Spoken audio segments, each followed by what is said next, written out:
नमस्कार, news bioscope में आप सभी दर्शकों का स्वागत है। आपके साथ मैं हूं करिश्मा। मांडर उपचुनाव में एक नया चेहरा यानी कि एक युवा चेहरा उभर कर सामने आया है, जो सभी के मन में एक ही सवाल उत्पन्न करता है कि क्या ये अंबा प्रसाद की जगह लेगी। क्योंकि जिस तरीके से कांग्रेस में सिर्फ एक युवा नेता थी, वो थी बड़कागांव विधायक अंबा प्रसाद। और आपको बता दें कि जो शिल्पी नेहा तिर्की है, उनका एक राजनीतिक करियर यहाँ से शुरू हो गया है। अगर उनके पिछले कुछ दिनों की बात करें तो वो सिर्फ एक जॉब कर रही थी। हमारे साथ हमारे सहयोगी मदन जी जुड़े हैं, सीधा उनसे बात करते हैं कि जिस तरीके से शिल्पी नेहा तिर्की अब सेंटर ऑफ अट्रैक्शन बन गई है, लोग काफी सराह रहे हैं। क्योंकि जिस तरीके से हम लोग हमेशा देखे हैं कि जब भी कोई युवा कांग्रेस नेता की बात आती है तो बड़कागांव विधायक अंबा प्रसाद का जिक्र तो जरूर होता है, लेकिन अब सेंटर ऑफ अट्रैक्शन पूरा शिल्पी नेहा तिर्की पर आ गया है। क्यों? बिल्कुल, देखिए ये एक महत्वपूर्ण सवाल है। 2 दिनों से एक नाम सबके जुबां पर आया। जैसे ही मांडर उपचुनाव की घोषणा हुई तो ये था कि अब बंधु तिर्की का जो उत्तरदायित्व है वो कौन संभालता है।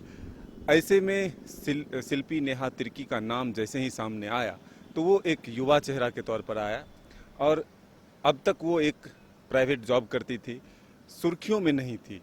रांची की ही बात करें, लंबे समय से हम भी रांची में पत्रकारिता कर रहे हैं, लेकिन आज तक हम बहुत ज़्यादा उनके बारे में नहीं जानते थे। सबसे महत्वपूर्ण ये है कि जो उनके फ़ैन फॉलोअर्स की संख्या बढ़ी है, पिछले कुछ दिनों की ही बात करें, जो उनके प्रशंसक हैं, अब उसमें लगातार इजाफा हो रहा है। ये कांग्रेस के लिए भी एक अच्छा संकेत है कि युवा नेताओं की भागीदारी जो है वो बढ़ती जा रही है।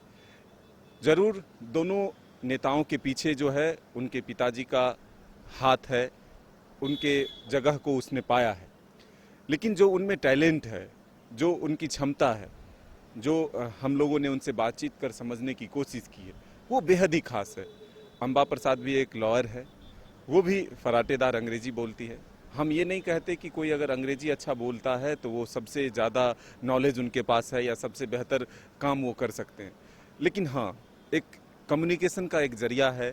अच्छा जो अब तक की बातचीत में रहा है, इससे लगता है कि उनका विज़न भी क्लियर है। वो एक सोच के साथ आई हैं, मेंटली प्रिपेयर हैं।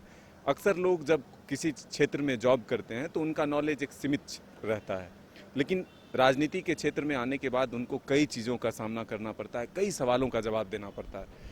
अब तक आप देखते होंगे कि अंबा प्रसाद जब कभी भी विधानसभा आती हैं तो सारी मीडिया का फोकस रहता है कि वो कैसे आती हैं, क्या पहन कर आती है, कभी घोड़ा से आती है तो कभी कुछ अलग अंदाज होता है। लेकिन सेम उम्र का एक और नेता जो है सामने जो आई, नेहा तिर्की, अब ये कह सकते हैं कि फैन फॉलोअर्स का जो है बंटवारा होगा, क्योंकि वो सेम उम्र की हैं, सब कुछ मिलता जुलता है जो उनका सोच दिखा है। तो अब युवा नेता की भागीदारी से कांग्रेस तो मजबूत होगा ही, साथ ही जो राजनीति के क्षेत्र में देखने के लिए मिलता था कि युवाओं की भागीदारी कम थी, अब वो भागीदारी जो है बढ़ी है। तो हम कह सकते हैं कि जो आप 3 दिनों के बात करें तो कई रूप भी देखने के लिए मिला है शिल्पा तिर्की का, कई ड्रेस में वो नजर आई। तो जो उनका पर्सनालिटी है वो काफी अट्रैक्ट करता है। जिस तरीके से मदन अंबा प्रसाद बड़कागांव विधायक यूथ आइकॉन कहलाती थी, क्या अब शिल्पी नेहा तिर्की भी यूथ आइकॉन कहलाएगी? बिल्कुल, इसमें कोई शक नहीं है, क्योंकि दोनों के जो एक तरह से सोच है, जो नॉलेज है, उसके हिसाब से आप कह सकते हैं कि जो बोलने का तरीका है, जो कम्युनिकेशन का तरीका है, वो आकर्षित करता है। तो हम कह सकते हैं कि सोशल मीडिया के ज़माने में जो फैन फॉलोअर्स होता है, जो उनको चाहने वाले लोग होंगे, उनकी संख्या जो है ज़रूर बटेगा और नए रूप में एक नया चेहरा हम लोगों के सामने होगा शिल्पी नेहा तिर्की का। जाहिर सी बात है कि जिस तरीके से मांडर उपचुनाव की घोषणा हो गई थी और कह सकते हैं कि जब कांग्रेस ने अपने प्रत्याशी को मैदान में खड़ा किया था, तब से ही लोग अलग अलग बातें कर रहे थे। क्योंकि जिस तरीके से आप सभी को याद होगा कि बड़कागांव विधायक अंबा प्रसाद यूथ आइकॉन कहलाती है, फिर कहीं से ये नहीं कहा जा सकता है कि जो शिल्पी नेहा तिर्की है वो यूथ आइकॉन नहीं हो सकती है। क्योंकि जिस तरीके से लगातार कांग्रेस में युवाओं की जो भागीदारी है वो लगातार बढ़ती हुई जा रही है, चाहे हम बात कर ले बड़कागांव विधायक अंबा प्रसाद की, या फिर जिस तरीके से मांडर उपचुनाव में जो प्रत्याशी खड़ी हुई है यानी कि शिल्पी नेहा तिर्की, वो भी एक युवा है और लगातार लोगों के मन में सिर्फ एक ही सवाल है कि जब वो जीत कर आएगी तो क्या वो बड़कागांव विधायक जिस तरीके से अपनी एक जगह बनाई थी, क्या शिल्पी नेहा तिर्की वो जगह बना पाएगी? ये तो आने वाला वक्त ही बताएगा। तब तक देखते रहिए न्यूज़ बाइस्कोप। कैमरा पर्सन विकास के साथ करिश्मा सिन्हा, बाइस्कोप, रांची।